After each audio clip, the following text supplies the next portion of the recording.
Machine Head! I was so into Burn My Eyes, it like consumed my life. I gotta say that Machine Head is one of my biggest influences, not just in music, but in my life. One of those bands that made a benchmark and continues to do so. This band is like a breath of fresh air to metal, you know what I mean? What pins Machine Head down is their passion and their ability. Machine Head isn't just doing some trendy metalcore sound. Their music is timeless. It's metal.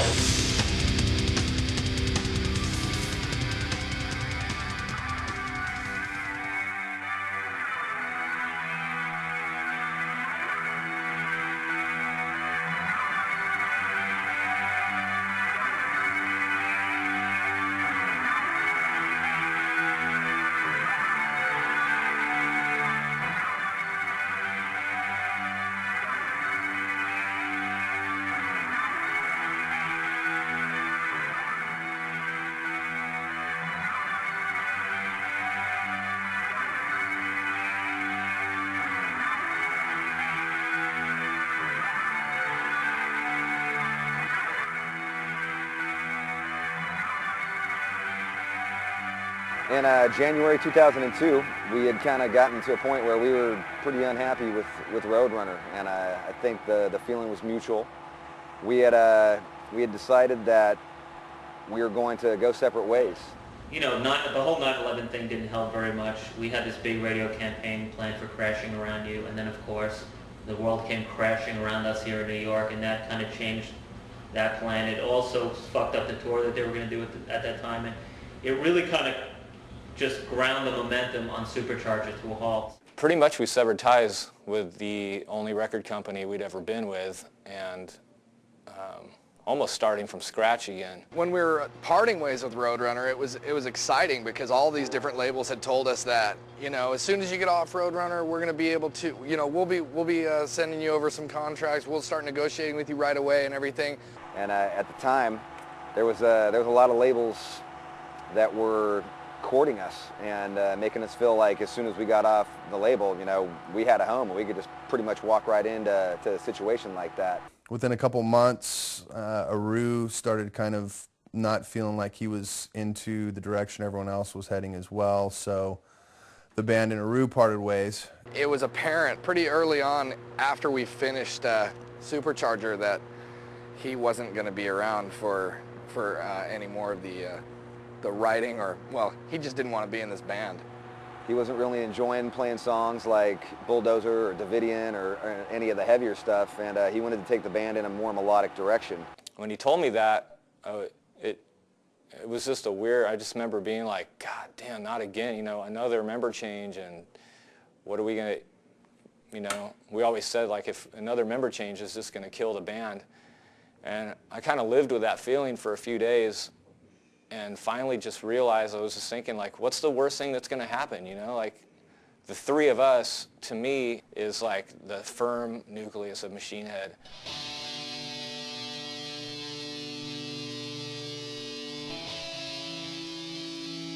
So we started talking to all the label, and we were like, hey, you know, we're here, sign us.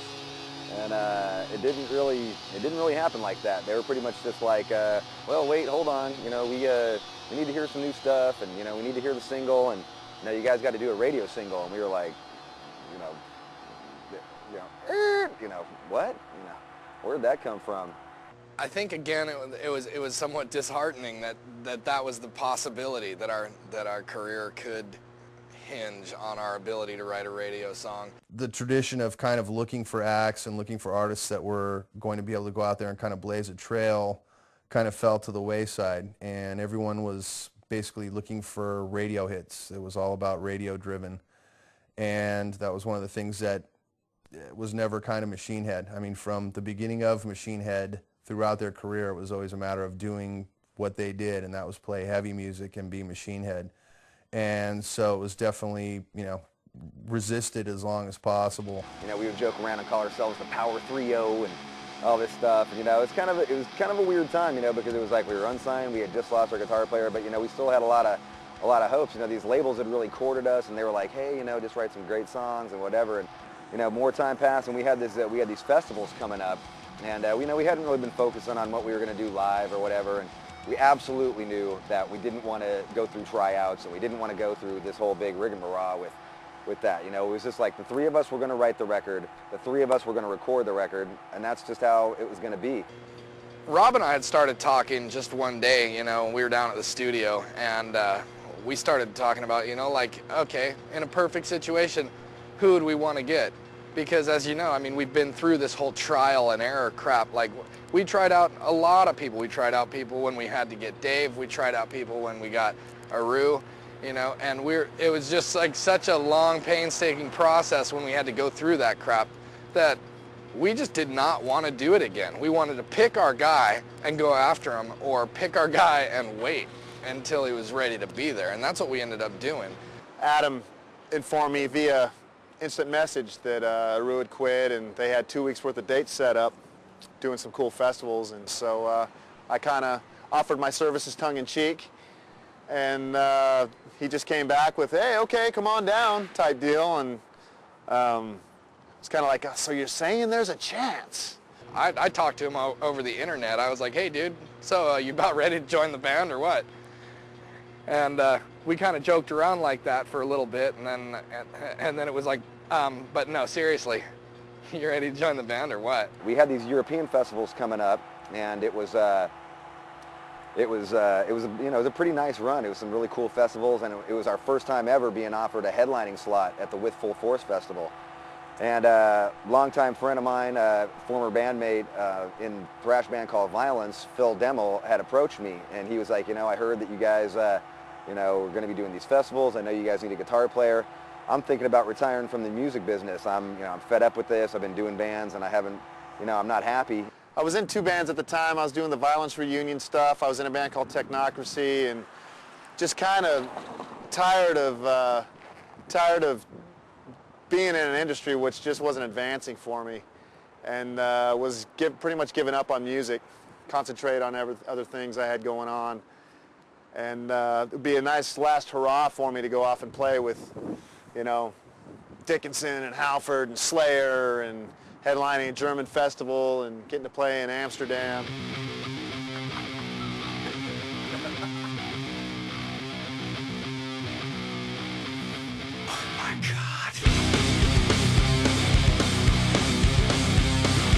Even just like early on, from the first couple of shows, it was just like, wow, this is rad. You know, this is super fucking cool. And you know, we ended the run, and it was a trip, you know, because it was like, you know, I think we all kind of felt like we had a band member, but like we didn't. We had this one more show we got offered to us in San Francisco, and it was this show called Vultures Row, I think, and it was on Treasure Island. Phil agreed to do this show with us, and it was the worst show ever in the history of Machine Head. It was one of those shows where you literally are just going like, fuck, dude, like this is not doing that thing to me. It's not giving me that feeling, and if this is what it's going to be like from now on, I don't even want to do this.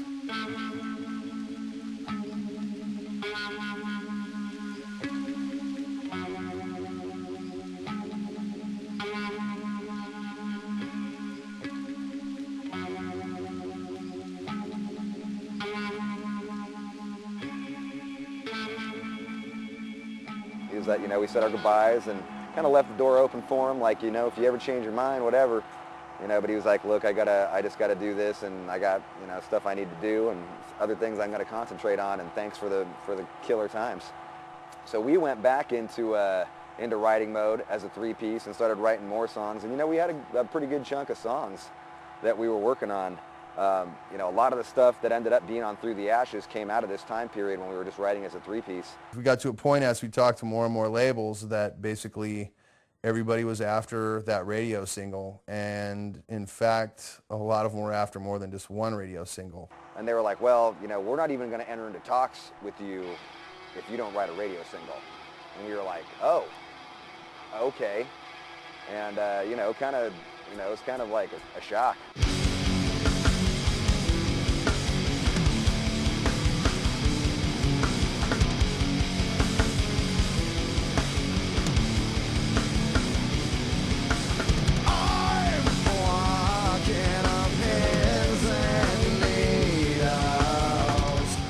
choices between, you know, writing 10 songs and a radio single and being signed, or writing, you know, 10 songs and no single and never being signed again, well, you know, maybe the lesser of two evils is to write the one song.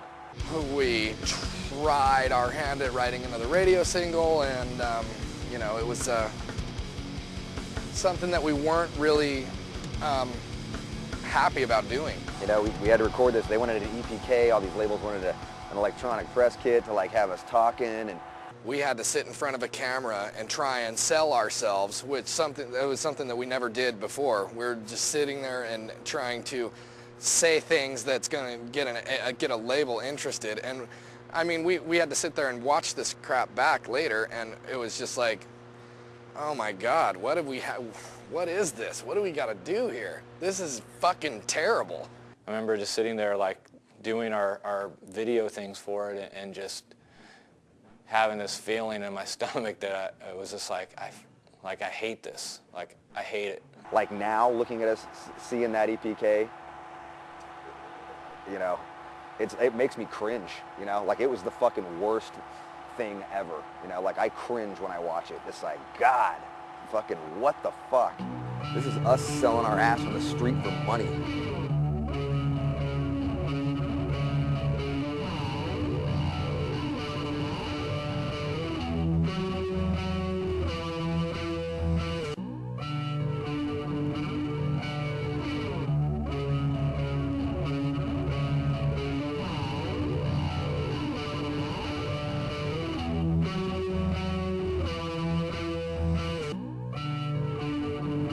As soon as they got those songs and as soon as they saw that EPK, bam, there was no contact. No one was ever in. All the people were always busy. I mean, like, literally everybody just cut us off. I mean, like, the music industry just completely turned and was impossible to get into. It was like the door got shut and bam, it was over. What we came to the conclusion of was that we might not ever put out another record. We might not be able to be musicians for a living anymore. About 2 months later, we had a meeting, and you know, we were all sitting there, and you know, we were frustrated. It's like, you know, things had gotten to a point where, you know, it looked like it was over. The band had no money. You know, we as individuals didn't have any money. You know, we started talking about like changing our name, you know, doing a whole new trip. You know, I got asked by Drowning Pool to sing for him, and you know, just like all these things, and you know, it was really, you know, things weren't looking good. Midway through the meeting, Dave just kind of chimed in and said, hey, you know, I hate this. I don't want to do this. We need to be Machine Head. We need to write Machine Head songs. We've always written songs for us, and that's what's worked with the people that have always been strong fans of this band. Me and Rob were kind of arguing back and forth, and he just kind of blew up on me, you know, like, what the fuck? What the fuck is wrong with you, you know? And I was holding all this shit in, and I said, this isn't, you know, this doesn't feel right to me. Like, this just it doesn't feel right doing this stuff. Like, if we're gonna be a fucking heavy band, if we're gonna be Machine Head, let's fucking be Machine Head. And you know, in a lot of ways, it really set the tone. Like, he really fired everybody up. You know, it set the tone for what we started doing right from there on. And even though we had no money, and even though it looked like, you know, we weren't ever going to be signed again, it's like we were just going to be three dudes playing music and be happy about it. I think there was like, it was pretty much an epiphany for everyone in the room. I think all the four of us basically were just like, yeah, that's what we need to do. And I think it was probably the highest moment we had had in a long time. If we're going to possibly not be able to do this anymore, then we're going to go out on a very brutal note, and we're just going to come with it, we're going to lay it down, and this is how we're going out if that's the case.